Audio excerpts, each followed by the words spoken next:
ఓం శ్రీ గురుభ్యో నమ. గం గణాధిపతయే నమ.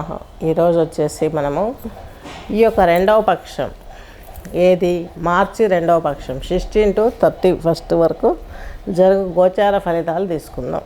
ఈరోజు తీసుకున్నట్లయితే మనకు గోచారం తీసుకున్నట్లయితే శుక్రుడు వచ్చేసి మేషరాశిలో ఉన్నాడు. శని భగవంతుడు రవి వచ్చేసి మీనరాశిలో ఉన్నారు. రాహువు కుజుడు బుధుడు వచ్చేసి కుంభరాశిలో సంచరిస్తున్నారు. ఈ యొక్క కేతు వచ్చేసి మీకు ఈ యొక్క సింహరాశిలో ఉన్నారు. గురువు వచ్చేసి మిథున రాశిలో ఉన్నారు. అలాగే ఈరోజు విశేషించి మనము ఒక్కొక్క రాశికి చెప్పుకునే ముందు కొన్ని విషయాలు చెప్పడం జరుగుతుంది. మన కల్చర్ ఏంటి, మన వ్యవహారం ఏంటి, అందరితో కలిసిపోయే తత్వం ఏంటి, ప్రేమతత్వం ఏంటి అనేది హైందవ విజయం. ఆ హైందవ సిద్ధాంతాలన్నీ మర్చిపోయాం.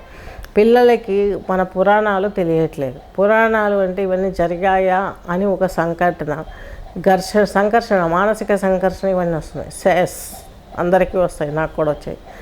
యోగంలో కూర్చొని యోగం ద్వారా మనం చూడగలిగితే అవన్నీ మనకు మహాన్స్ ఎన్నో వేల సంవత్సరాలు తపస్సు చేసి వాళ్ళు గురువులుగా ఉండి తర్వాత జనరేషన్లో వాళ్ళు దేవుళ్ళగా మారిపోయారు. ఆ పురాణాలే మనం ఇతిహాసాలు, భాగవతము, రామాయణము, భారతము ఇవన్నీ చెప్పుకుంటూ ఉన్నాం. ఈ చెప్పుకునే విధానానికి తెలుగు రాని వాళ్లకు తెలుగు నేర్పించి ఈ యొక్క కథలను కూడాను, మన చరిత్రను కూడాను అన్నింటినీ మీకు నేను చెప్పడానికి, క్లాస్ తీసుకోవడానికి ప్లాన్ చేసుకున్నాను. ఇంట్రెస్ట్ ఉన్న వాళ్ళు, ఈ నాలెడ్జ్ని గెయిన్ చేసుకునే అన్న వాళ్ళెవరు నాకు నెంబర్ని కాంటాక్ట్ చేయగలరు. ఇప్పుడు వృశ్చిక రాశి తీసుకున్నట్లయితే విశాఖ నక్షత్రం 4వ పాదము, అనురాధ 4, జ్యేష్ఠ 4. మీకు యొక్క వ్యయాధిపతి అలాగే సప్తమాధిపతి అయినటువంటి శుక్రుడు మీకు మీనంలోకి ఉచ్చలేకి వచ్చేసాడు 25వ తేదీ. చక్కగా ఉంటుంది మీ జీవితం, చాలా ఎక్సలెంట్గా ఉంటుంది. ఎందుకనగా పంచమంలో శుక్రుడు ఈ యొక్క 25 నుంచి మేషంలోకి వచ్చేసాడు. మేషంలోకి వచ్చినటువంటి శుక్రుడు మీకు ఈ యొక్క వృశ్చిక రాశి వాళ్ళకి, లగ్నం వారికి మీకు 2వ ఇంటాధిపతి వ్యయాధిపతి. కుటుంబ సౌఖ్యం బాగుంటుంది. అన్ని రకమైన ప్రాబ్లమ్స్ ఎదురవుతాయి. జీవిత భాగస్వామికి మీకు ఇది వరకు ఉన్నటువంటి గొడవలు అయితే అభిప్రాయ లోపాలు ఏమున్నా అవన్నీ తీరిపోయే అవకాశం స్పష్టంగా ఉంది.